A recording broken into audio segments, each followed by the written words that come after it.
एक वाक्य, एक लम्हा, एक पल या एक क्षण या एक चिंगारी जो बदल दे आपकी जिंदगी, जो बदल दे किसी भी व्यक्ति की जिंदगी। 1997 में मुझे अच्छे से याद है कि जब हम अपने गांव से करनाल में आए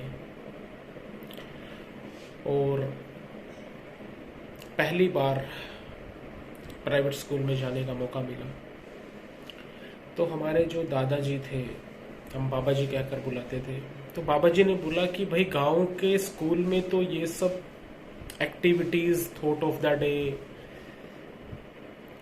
या की न्यूज या पोएट्री कंपटीशन, इस तरीके की एक्टिविटीज नहीं होती है, लेकिन अब यहाँ पर मौका है तो तुम्हें जरूर उसके अंदर पार्टिसिपेट करना चाहिए।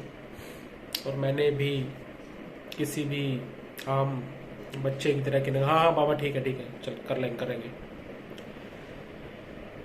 तो अगले दिन उन्होंने सुबह, जब मैं स्कूल के लिए तैयार था, स्कूल के लिए जा रहा था, अपनी एटलस गोल्ड लाइन पे तैयार था, तो उन्होंने मेरे को एक पेपर दिया, एक पेज दिया और बोला कि अपने क्लास टीचर से बात करना और बोलना कि जी मुझे भी कुछ प्रेयर के दौरान मुझे कुछ बोलना है। तो उन्होंने मुझे कुछ पंक्तियां दी, एक पोएट्री दी जिसका शीर्षक था कश्मीर तो होगा लेकिन पाकिस्तान नहीं होगा।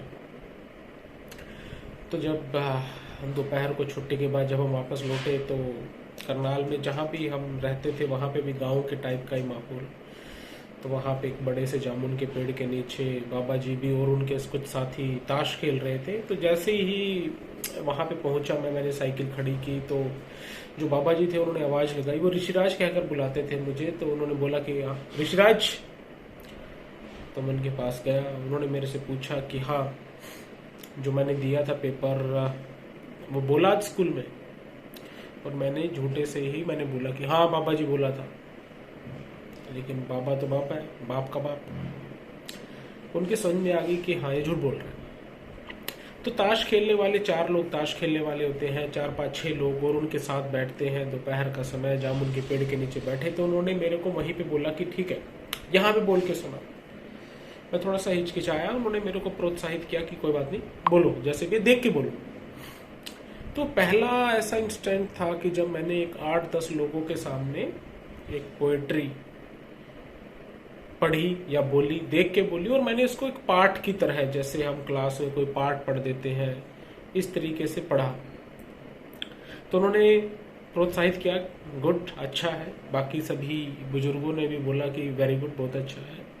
और कह रहा ठीक है जाओ अब अपना चेंज वेंज कर लो और खेल कूद लो। उसी दिन शाम को उन्होंने बैठे थे तो सीढ़ियों के नीचे एक चीनी की बोरी रखी हुई थी। उन्होंने मुझे बोला कि ऋषिराज क्या, और उस चीनी की बोरी को ना एक चूहा कुतर रहा था, कुतरने की कोशिश कर रहा था। तो उन्होंने बोला कि हालांकि शायद उन्होंने बुलाया इसलिए था कि चूहे को मैं थोड़ा भगा दूं, या मैं वहां पे था, घूम रहा था साथ में, लेकिन एक यकायक उनके कुछ ध्यान में आया और उन्होंने मेरे से बोला कि क्या ये जो चूहा है वो इस चीनी की बोरी को उठा सकता है। मैंने कहा कैसे उठा देगा बाबा जी, क्या बात कर रहे हो आप भी। तो उन्होंने मुझे एक बात बोली, एक पंक्ति बोली जो मुझे आज भी मेरे जहन में है कि अगर तू वो हाथी नहीं बन सकता जो इस चीनी की बोरी को उठा सके, तो वो चूहा तो बन सकता है जो इसे फाड़ सके। तो हर आदमी के अंदर कुछ ना कुछ कुशलता होती है। अपनी तुलना मत करो कि तुम गांव के स्कूल से आए हो, अब शहर में आए हो, तो तुम बोल नहीं सकते या कर नहीं सकते या कर नहीं पाओगे। तुलना कभी नहीं करनी। अगर आपको compete करना है तो खुद से करना है। तो हर इंसान के अंदर कुछ हिडन पोटेंशियल रहता है, और वो जो हिडन पोटेंशियल है वो अगर हमें मिल जाए, कोई ऐसा व्यक्ति या स्वयं खुद से या कोई भी ऐसी परिस्थिति जो हमें उस चीज से मिला दे, जैसा कि उदाहरण रामायण में भी है, जब जामवंत महावीर हनुमान को उनकी शक्तियों से परिचय कराते हैं, तो ठीक उसी प्रकार हर व्यक्ति विशेष में कुछ शक्तियां हैं, बस हमें उनको पहचानने की देर है और उनके ऊपर काम करने की, अमल करने की देर है। तो ये वो अजय शर्मा ने उस दिन के बाद कोई भी प्रतियोगिता हो, चाहे अच्छा किया खराब किया, उनमें भाग लेने की कोशिश की, तो धीरे धीरे धीरे धीरे धीरे करके तो जाहिर हुआ कि हाँ जो प्रेजेंटेशन स्किल है, जो बोलना है। और वहां से एक बात भी सीखी कि learning comes by learning writing comes by writing and speaking comes by speaking. बोलने से बोलना आता है दोस्तों। कोई भी विद्यालय, कोई भी इंस्टीट्यूट आपको तब तक नहीं सिखा सकता जब तक कि आप खुद से सीखना ना चाहो। तो आज की जो ये मेरा एक रियल लाइफ का जो एक घटना थी, मुझे लगा कि शायद आप सभी लोगों से शेयर करनी चाहिए, साझा करनी चाहिए।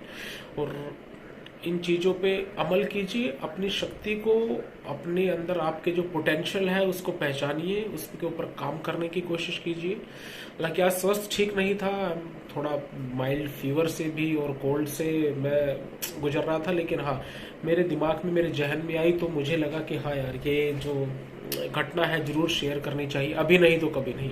तो एक बार फिर से थैंक यू टू ऑल, आप लोगों ने समय निकाला। और इस तरीके की जो शेयरिंग है, कुछ रियल लाइफ की, कुछ फिक्शन, कुछ नॉन फिक्शन, तो मैं शेयर करता रहूँगा आप लोगों से। तो आप लोगों से दरख्वास्त है कि अच्छा लगता है चीज़ें तो उसको प्लीज़ शेयर कीजिएगा, सब्सक्राइब कीजिएगा। जय हिंद।